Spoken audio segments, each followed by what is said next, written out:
Hey Floridafishtanks, today I'm going to be entering your 150 subscriber contest on how to aquascape your tank. This is my brand new 10 gallon here. I've just recently gotten into the fish keeping hobby, and I've been poking around for a couple aquascape ideas for this, and I found a really good way to find aquascapes. So what I did was, I have a stream connecting to a pond in my backyard. I'm very fortunate with the waterways around my house.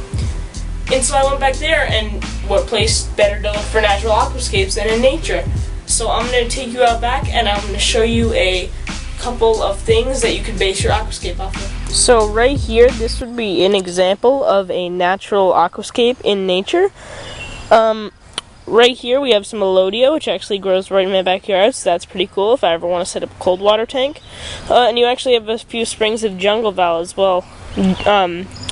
Vallisneria americana, I think it is. There's some there, and there's a little bit over there too. And then you have some other bigger leafy plants that come up out of the water. And then you have the driftwood right there. But what's really important is being able to translate this so that you know how to get this and get kind of the similar look in your tank. So I think a good way to translate this would be have some low-lying plants in the front, being the Alodia right now. I know Alodia is not a low-lying plant, but it looks like it right here. And then, a couple taller plants in that, like jungle val, and then put the driftwood off to the side, like right here, and then have some really tall plants, like your swords and the water wisteria that you have. So here's another natural-looking aquascape. In there, I'm not sure if you can see it, but there is some low-lying plants in there. I'm not sure exactly what they're called, and then the driftwood runs right through them.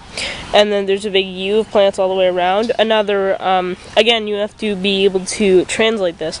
So maybe some low-lying plants like the, I think you have microswords in your tank, but I'm not 100% sure.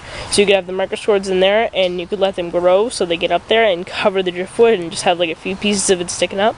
And then around the back you could do your taller plants, like a big U shape.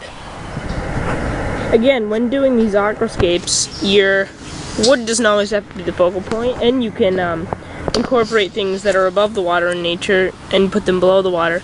So right here, this little clump of tall plants could represent your Amazon swords, and you could put them in a big clump like this and have them be the focal point of your tank instead of the driftwood. Here's another really good idea that also implements the above water to below water thing that I was talking about earlier. I'm not sure if you can see that, but there are some low-lying plants under there and some higher, like, Vallisneria type plants there. And then you have something that looks like your swords right there. And that's not actually a piece of wood going into the water, it's actually the reflection of that tree. So you have the swords right there, and then you have a little piece of driftwood sticking up. So maybe you could do something, have your focal points off to one side like this, and then put taller plants around the back, like a U shape, but not a complete U, so like a half U with tall plants, and then have a taller piece of driftwood and your swords like clumped in the back, and then have some of the lower lying plants and mosses like that in the front. So thank you so much, Floridafishtanks, for having this contest, and I really hope you like my entry. And I found that this method for getting aquascape ideas is really effective, and so if you like one of the ideas that I implemented back there, you can use that. But I also, if you don't, I suggest that you can get out to your local waterway and look at a couple of the designs back there, because it's a really, really fun and interesting thing to do. So, thanks for watching my entry, and I really hope I win so I can get the chemicals and fertilizer for this new tank I just set up.